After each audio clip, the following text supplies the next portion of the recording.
بسم اللہ الرحمن الرحیم۔ محترم ناظرین، نماز اشراق پڑھنے کا طریقہ کیا ہے؟ نماز اشراق پڑھنے کی فضیلت کیا ہے؟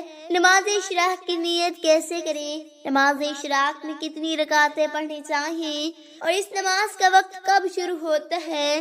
نماز چاشت پڑھنے کی کیا فضیلت ہے؟ اس نماز میں کتنی رکعتیں پڑھیں اور اس نماز کا وقت کب شروع ہوتا ہے؟ یہ تمام معلومات آپ کو آج کی اس ویڈیو میں مل جائے گی۔ آپ سے گزارش ہے کہ میری اس معلوماتی ویڈیو کو آخر تک ضرور دیکھیے گا۔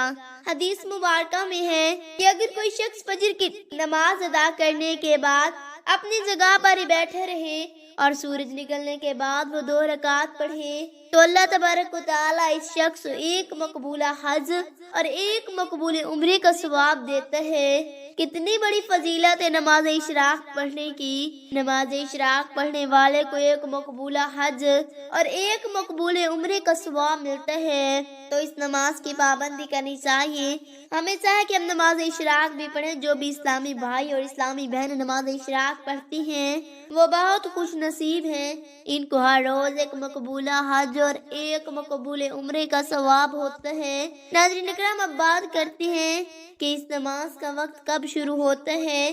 اس نماز کا وقت سورج طلوع ہونے کے بعد یعنی سورج نکلنے کے 20 منٹ بعد نماز اشراق کا وقت شروع ہو جاتا ہے۔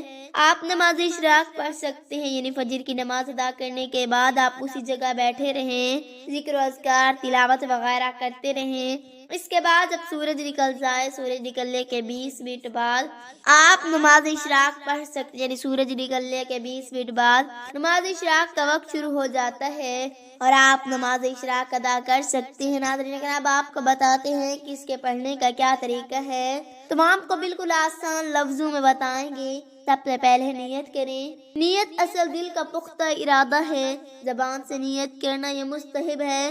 آپ کو ہر آسان لفظوں میں نیت بتاتے ہیں۔ نیت کی میں نے 2 رکعت نماز صلاۃ الاشراق کی، واسطے اللہ تبارک و تعالیٰ کے، منہ میرا کعبہ شریف کے۔ یہی نیت اگر دل کے اندر کرنا چاہیں تو اور زیادہ بہتر ہے، لیکن اگر زبان سے یہ الفاظ ادا کرنا چاہتے ہیں تو یہ مستحب ہے۔ زبان سے نیت کرنا مستحب ہے، ضروری اور لازم نہیں۔ اصل نیت دل کا پختہ ارادہ ہے۔ نیت کرنے کے بعد اللہ اکبر کہنے کے بعد ہاتھ باندھ لیں۔ سب سے پہلے ثنا پڑھیں، ثنا پڑھنے کے بعد اعوذ، پھر بسم اللہ پڑھیں، اس کے بعد پھر سورۃ فاتحہ پڑھیں، پھر جو سورت آپ کو آتی ہے وہ سورت پڑھیں۔ اس نماز کے لیے کوئی خاص نہیں کہ سورت خاص ہیں، اس کے لیے پہلی رکعت میں فلاں سورت پڑھیں گے، دوسری رکعت میں فلاں سورت پڑھیں گے، ایسا بالکل نہیں۔ جو سورت آپ کو یاد ہے وہی سورت پہلے رکعت میں پڑھ لیں اور دوسری رکعت میں بھی پڑھ لیں، وہ سورت پڑھ لیں۔ اگر آپ ایک ہی سورت دونوں میں پڑھنا چاہتے ہیں تو پھر بھی کوئی حرج نہیں، آپ پڑھ سکتے ہیں۔ نماز آپ کی بالکل درست ہوگی، یعنی دونوں رکعت میں آپ نے سورۃ اخلاص پڑھ لی، آپ کو کوئی اور سورت نہیں آتی تو پھر بھی آپ کی نماز درست ہوگی۔ سورۃ فاتحہ کے بعد ایک سورت ملائیں گے، رکوع اور سجود کے بعد آپ کی ایک رکعت پوری ہو جائے گی۔ دوسری رکعت میں کھڑے ہوں گے، پھر سب سے پہلے بسم اللہ پڑھیں گے، پھر سورۃ فاتحہ پڑھیں گے، پھر کوئی اور سورت ملائیں گے، رکوع اور سجود کے بعد پھر قاعدہ پڑھیں گے، تشہد، درود اور دعا پڑھنے کے بعد سلام پھیر دیں گے۔ تو یہ ہے نماز اشراق پڑھنے کا صحیح طریقہ۔ اس طرح سے 2 رکعتیں ادا کی جاتے، صرف نیت اشراق کی کریں گے۔ اور اس کے لیے ایک اور بھی بات سمجھ لیں کہ نماز اشراق میں 2 رکعتیں بھی پڑھ سکتے اور 4 رکعتیں بھی پڑھی جا سکتی ہیں۔ اگر 2 پڑھنا چاہیں تو تب بھی بہتر ہے، اگر 4 پڑھنا چاہیں پھر بھی پڑھ سکتے ہیں۔ تو یہ تھا نماز اشراق پڑھنے کا صحیح طریقہ۔ ناظرین کرام، اب بات کرتے ہیں نماز چاشت کی۔ نماز چاشت کی کیا فضیلت ہے، اسے پڑھنے کا صحیح طریقہ کیا ہے، نماز اشراق میں کتنی رکعتیں پڑھی جاتی ہیں، اس نماز چاشت میں کون کون سی صورتیں پڑھی جاتی ہیں اور اس نماز کی نیت کس طرح کی جاتی ہے، اب ہم آپ کو نماز چاشت کے بارے میں بتائیں گے۔ ناظرین اکرام، سب سے پہلے آپ کو نماز چاشت کی فضیلت بتاتے ہیں۔ ایک حدیث کا مفہوم ہے کہ سیدنا ابو ہریرہ رضی اللہ تعالیٰ عنہ سے روایت ہے کہ حضور پاک صلی اللہ علیہ وآلہ وسلم نے فرمایا، جو شخص چاشت کی 2 رکعتیں پابندی سے ادا کرتا رہے اس کے گناہ معاف کر دیے جاتے ہیں، اگرچہ سمندر کی جھاگ کے برابر ہی کیوں نہ ہو۔ سبحان اللہ، کتنی بڑی فضیلت ہے نماز چاشت کی۔ ناظرین کرام، اس کے ساتھ ہی ہم آپ کو بتاتے ہیں کہ نماز چاشت کا وقت کب شروع ہوتا ہے اور کب ختم ہوتا ہے۔ نماز چاشت کا وقت آپ کو آسان الفاظ میں بتا دیتی ہوں۔ جب سورج طلوع ہونے کے بعد بلند ہو اور تپش پکڑ لے تو اس وقت آپ نماز چاشت ادا کر سکتے ہیں، اور زوال سے پہلے پہلے اب آپ نے اپنے ملکوں کے اندر، اپنے شہروں کے اندر یہ زوال کا جو وقت ہے اس کو آپ نے نقشوں کے ذریعے چیک کر لینا ہے۔ انٹرنیٹ پر آپ چیک کر لیں کہ زوال کا وقت ہمارے شہر میں کب شروع ہو رہا ہے۔ عام طور سے زوال کا وقت دن کے 11:30 بجے سے لے 12 بجے کے درمیان میں ہی رہتا ہے۔ اس سے پہلے آپ نے نماز چاشت ادا کر لینی ہے۔ اب بعض لوگ جو صبح کے اس پہر کاموں پر جا کر اپنے کام کاج میں مصروف ہو جاتے ہیں، تو آپ کو بتا دوں کہ 9 یا 10 بجے یہ نماز ادا نہیں کر سکتے، یعنی یہ نوافل نہیں پڑھ سکتے۔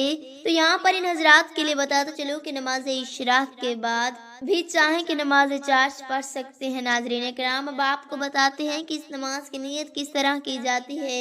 تو جیسا کہ میں نے آپ کو بتایا ہے کہ نیت دل کے پختہ ارادے کو کہتے ہیں، لیکن اگر آپ زبان سے بھی کرنا چاہیں تو یوں آسان الفاظ میں کر سکتے ہیں: میں نماز چاشت کی 2 رکعت نوافل ادا کرنے لگا ہوں یا لگی ہوں، واسطے اللہ تبارک و تعالیٰ کے، ہوں میرا کعبہ شریف، اللہ اکبر۔ تو یہ تھی کہ اگر آپ زبان سے نیت کرنا چاہیں تو اس طریقے سے کر سکتے ہیں، ورنہ نیت تو دل کے پختہ ارادے کو کہتے ہیں۔ ناظرین اکرام، اب آپ کو بتاتے چلیں کہ نماز اشراق میں کون کون سی صورتیں پڑھنی ہیں۔ اس کے ساتھ ہی آپ کو بتاتی چلوں کہ اس نماز کے لیے بھی کوئی خاص صورت نہیں، بلکہ جو صورت آپ کو آتی ہے وہی صورت آپ اس نماز میں پڑھ سکتے ہیں۔ سب سے پہلے آپ ثنا پڑھیں، اعوذ باللہ، پھر بسم اللہ پڑھیں، اس کے بعد سورۃ فاتحہ پڑھیں، اور پھر اس کے بعد بہتر ہے کہ آپ سورۃ اخلاص 3 مرتبہ پڑھیں، پھر رکوع، سجود، اور اس طرح آپ کی پہلی رکعت پوری ہو جائے گی۔ پھر آپ دوسری رکعت میں سب سے پہلے بسم اللہ پڑھیں، سورۃ فاتحہ پڑھیں، اور دوبارہ 3 مرتبہ سورۃ اخلاص پڑھ کر 2 رکعت نوافل کو مکمل کر لیجئے۔ اگر آپ سورۃ اخلاص کے علاوہ بھی کوئی قرآنی سورت پڑھنا چاہتے ہیں تو پڑھ سکتے ہیں، پھر بھی آپ کی نماز درست ہوگی۔ ناظرین اکرام، اس کے ساتھ ہی اب میں آپ کو نماز چاشت کے حوالے سے جو آخری بات ہے وہ بھی بتا دوں گی کہ اس نماز میں کتنی رکعتیں پڑھی جائیں۔ تو میں آپ کو بتاتی ہوں کہ ہمارے آقا نبی پاک صلی اللہ علیہ وآلہ وسلم نے 2 رکعت کے ارشاد فرمایا، تو ہم نے بھی نماز چاشت کی 2 رکعتیں ادا کرنی۔ ناظرین اکرام، آج کی اس ویڈیو میں ہم نے آپ کو نماز اشراق اور نماز چاشت کا مکمل طریقہ سمجھایا ہے۔ امید ہے کہ آپ کو سمجھ آ گئی ہوگی۔ اللہ تبارک و تعالیٰ سے دعا ہے کہ ہمارے نماز اشراق اور نماز چاشت اور اس کے ساتھ ہی فرض نمازوں کو پڑھنے کی توفیق عطا فرمائے، آمین یا رب العالمین۔ ناظرین اکرام، اگر آپ کو آج میری یہ معلوماتی ویڈیو پسند آ جائے تو براہ کرم اس کو لائک اور شیئر کر دیجئے، اور میرے اسلامی و اصلاحی چینل کو سبسکرائب کر لیجئے۔ شکریہ۔ اللہ پاک ہم سب کا حامی و ناصر ہو، آمین ثم آمین۔